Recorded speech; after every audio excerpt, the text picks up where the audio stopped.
താടി, ദ്രാവിഡ മഹാരാജാവിന്റെ കൊട്ടാരം. അതെ, ഇന്ന് ഞാൻ അവനെ കയ്യാമം വെച്ച് ചാലക്കുടി ടൗണിൽ കൂടെ കൊണ്ടുപോകും. കണ്ടോ, വലിയ കലാപരമായിട്ടാണല്ലോ. ആരും ഇല്ല ഇവിടെ? ഹലോ, ആ എല്ലാരും ഉണ്ടല്ലോ. എന്തുട്ടാ സാറേ ഇങ്ങട് ഒരു കട്ടനായാലോ? ഓ, കട്ടനാണോ? ഞാൻ വിചാരിച്ചു കള്ളായിരിക്കും. ഇന്നലെ ഫോറസ്റ്റ് ചെക്ക് പോസ്റ്റിൽ വെള്ളമടിച്ച് ഭയങ്കര പെർഫോമൻസ് ആയിരുന്നു അല്ലേ? അവരുടെ പരാതി കിട്ടിയിട്ടുണ്ട്. അതൊക്കെ ഇന്നലെ തന്നെ കഴിഞ്ഞല്ലേ സാറേ? ആര് പറഞ്ഞു?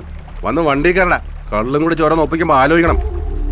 സാറേ, ഞാൻ കുടിയനാണെന്ന് വരുത്തി തീർക്കാൻ കുറെ ആളുകൾ ശ്രമിക്കുന്നുണ്ട്. അതായിക്കോട്ടെ, പക്ഷെ ഇന്നലെ ഞാൻ കുടിച്ചിട്ടുണ്ടായിരുന്നില്ല. ഒരു കാര്യം ഇല്ലാണ്ട് എന്റെ മെക്കിട്ട് കയറിയത്. എന്നിട്ടും ഞാൻ സഹിച്ചു. ഇനിയിപ്പൊ അതല്ല, എന്നെ അറസ്റ്റ് ചെയ്ത് ജയിലിൽ കിടത്തി എന്റെ മാനം കളയണതാണ് നിങ്ങൾക്ക് ഇഷ്ടമെങ്കിൽ നടക്കട്ടെ. ഓ, വലിയ മാനമുള്ള തറവാട്ടുകാരൻ.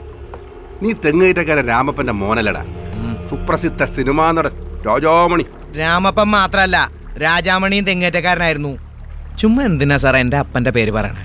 ഇനി എന്റെ അപ്പന്റെ പേര് പറയരുത്. നീ ആരാടാ? എങ്ങാണ്ട് കിടന്ന് അണ്ടനും അടകോടനും ഒക്കെ 4 കാശുണ്ടാക്കിയ കുങ്ക് അല്ലേ? നീ പോലീസ് സ്റ്റേഷൻ പണിത് കൊടുത്തു, പാവപ്പെട്ടവർക്ക് വീട് വെച്ചു കൊടുത്തു, കല്യാണം നടത്തി കൊടുത്തു. നീ ആരടാ? മഹാബലി തമ്പുരാനാ? സിനിമയിൽ പോലീസുകാരനെ തല്ലി പരിചയം കാണും, പക്ഷെ ഒറിജിനൽ പോലീസിന്റെ കൈയുടെ ചൂട് നീ അറിഞ്ഞിട്ടുണ്ടോ? നിന്റെ തന്തയ്ക്ക് ഒന്നല്ല 10 വട്ടം ഞാൻ വിളിക്കും.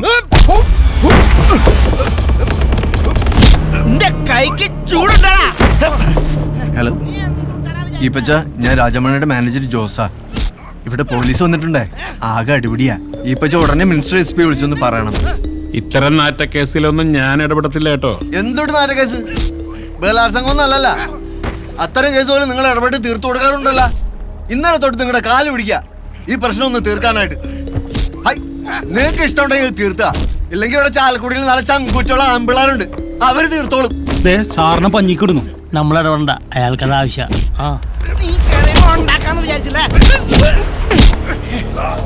തെങ്ങിക്കേറിയും ഓട്ടോ ഓടിച്ചും കൂലിപ്പണി ചെയ്ത് തഴമ്പിച്ച കൈയായത് ഇത് വെച്ചോണം തന്നണ്ടല്ലോ. സാറേ, ADGP രാജാമണി ഇവിടെ അവഹേളിക്കാൻ വേണ്ടി ചില ഫോറസ്റ്റ് ഉദ്യോഗസ്ഥരും പോലീസുകാരും ചേർന്ന് കെട്ടിച്ചമച്ച കേസാണിത്. ദളിതരെ സംരക്ഷിക്കുക, ഒപ്പം നിൽക്കുക എന്ന് എല്ലാവരും പറയുന്നുണ്ടെങ്കിലും കാര്യത്തോടടുക്കുമ്പോൾ ഇതൊക്കെ വെറും പറച്ചിൽ മാത്രമാകുന്നു. ആ വിഭാഗത്തിൽപ്പെട്ടവരോട് ഒരു പുച്ഛ മനോഭാവമാണ് പലരും മനസ്സിൽ വെക്കുന്നത്. മണിക്ക് പകരം മലയാള സിനിമയിലെ മറ്റേതെങ്കിലും സൂപ്പർ സ്റ്റാർ ആണ് ഇതുപോലെ ചെയ്തിരുന്നെങ്കിൽ പോലീസ് ഇങ്ങനെ പെരുമാറുമായിരുന്നു. അപ്പോൾ മലയാള സിനിമയിൽ ജാതി മതമൊക്കെ ഉണ്ടോ സർ? മലയാള സിനിമയിലെന്നല്ല, നമ്മുടെ നാട്ടിലാകെ കാര്യത്തോടടുക്കുമ്പോ ജാതിയും നിറവും ഒക്കെ പൊങ്ങി വരും. പക്ഷേ അത്തരക്കാരെ പോലീസ് സർവീസിൽ വെച്ച് ഉറപ്പിക്കില്ല.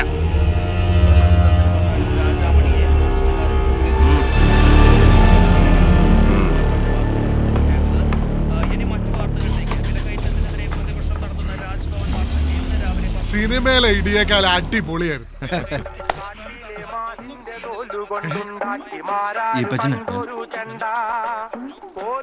ഹലോ രാജാമണി, നീ കലക്കില്ലോ. നിന്നെ പറ്റി ADGP ബെൻകുമാർ ഇപ്പൊ TV പറഞ്ഞത് കേട്ടോ? എന്തേ ഈപ്പച്ചന് ഇഷ്ടപ്പെട്ടില്ലേ? എന്നെ ഇന്നലെ ഫോറസ്റ്റുകാര് പിടിച്ചു വെച്ചപ്പോ മുതല് ഒരു 50 തവണയെങ്കിലും ഞാൻ നിങ്ങളെ വിളിച്ചിട്ടുണ്ട്. അല്ല, ഞാനിപ്പം മന്ത്രിയെ വിളിക്കാൻ പോവായിരുന്നേ, അപ്പോഴാ ഈ TV വാർത്ത ഞാൻ കണ്ടത്. വേഷം കെട്ടൽ ഇനിയും വേണ്ട ഈപ്പച്ചാ, ഞാനിത് കൊറേ കണ്ടുണ്ട്. ഞാൻ ആദ്യമായി നായകനായിട്ട് അഭിനയിച്ചപ്പോ എന്റെ ജാതിയും നിറവും പറഞ്ഞ് നിങ്ങൾ ആ പടത്തിൽ നിന്ന് ഒഴിഞ്ഞു മാറിയത് മറന്നിട്ടല്ല ഞാൻ നിങ്ങൾക്ക് വേണ്ടി ഇലക്ഷനിൽ സഹായിക്കാൻ ഇറങ്ങിയത്. അതാ മണി, എന്റെ നാട്ടുകാരെ എനിക്ക് അത്രക്ക് ഇഷ്ടാ. അതാ സംവിധായകൻ ഹരി വെറുതെ പറഞ്ഞുണ്ടാക്കിയതല്ലേ എന്ന് നിങ്ങൾ പറഞ്ഞ എല്ലാരെയും വിശ്വസിപ്പിക്കാൻ ശ്രമിച്ചു. പക്ഷേ ഇപ്പൊ ഹരിസാറ് പറഞ്ഞതൊക്കെ ശരിയെന്ന് കാലം തെളിയിച്ചോണ്ടിരിക്കുക. ഒന്ന് പോടാ മോനെ.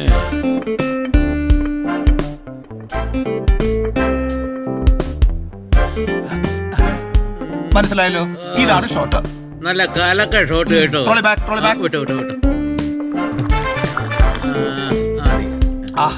നല്ല ബെസ്റ്റ് ജ്യൂസ്. ഈ ഗ്ലാസ് ഫില്ല് ചെയ്യോ? അത് തീർത്താ?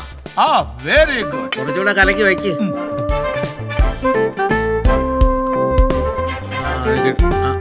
എവിടെ?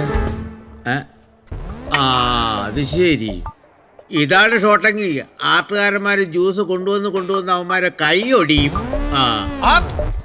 സാർ, കൊണ്ട് കൊടുക്കട്ടോ. എന്തായി ജോസഫ് ഫോൺ എടുത്ത് മണിക്ക് നല്ല സുഖമില്ലാന്ന്.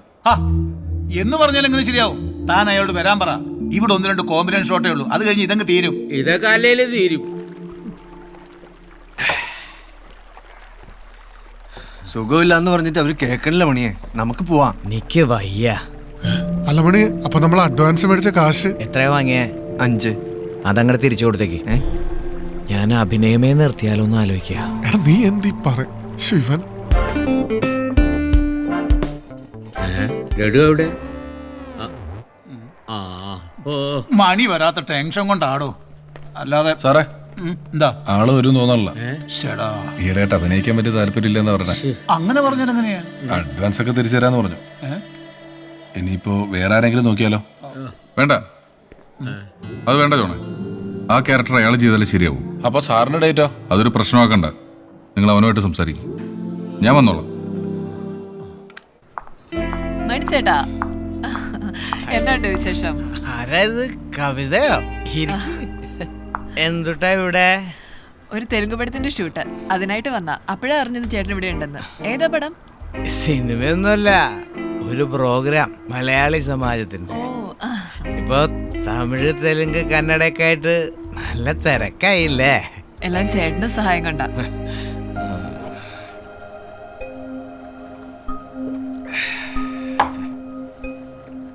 എനിക്ക് സഹായിക്കാൻ മാത്രമേ അറിയൂ.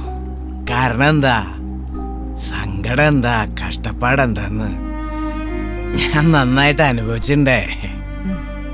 ഞാനൊരു കാര്യം ചോദിച്ചോട്ടെ? പലവട്ടം ചോദിക്കണമെന്ന് കരുതിയതാ. എന്താ ഏട്ടാ?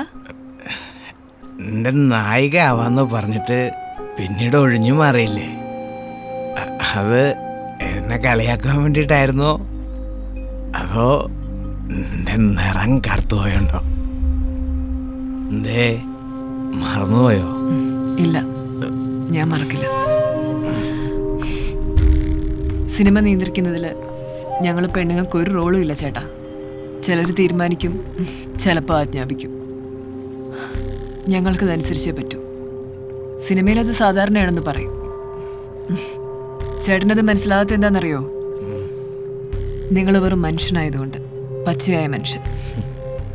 ഞങ്ങൾക്ക് സിനിമയിൽ മാത്രമല്ല, ജീവിതത്തിലും ചിലപ്പോൾ അഭിനയിക്കേണ്ടി വരും. ഞാൻ ചേട്ടൻ്റെ ഒരു ആരാധിക കേട്ടോ.